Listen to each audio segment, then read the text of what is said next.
کہ کوئی شخص اگر اسم اعظم کو پانا چاہتا ہے تو وہ یوں کہے بسم اللہ الرحمن الرحیم. یہ بسم اللہ الرحمن الرحیم بھی شامل ہے. الف لام میم اللہ لا الہ الا هو الحی القیوم یا واحد یا ذا الجلال والاکرام. یہ مشکل نہیں ہے. بسم اللہ الرحمن الرحیم الف لام میم اللہ لا الہ الا هو الحی القیوم یا واحد یا ذا الجلال والاکرام. اور ان کا یہ کہنا تھا میں نے اپنے جتنے نمازیوں کو اور اللہ کے فضل و کرم سے تحدیث نعمت کے طور پہ کہہ رہا ہوں ان کا ہی صدقہ جاری ہے.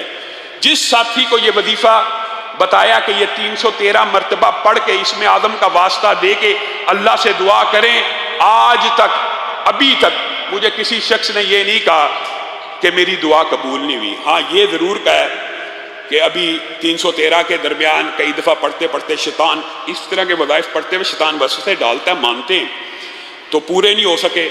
تو جو بندہ یہ سمجھتا ہے ایک دفعہ 313 مرتبہ ایک نشست میں نہیں پڑھا گیا، توڑ توڑ کے پڑھ لے، کوئی حرج کی بات نہیں ہے. 7 دن 8 دن آپ تجربہ کر کے دیکھ لیں.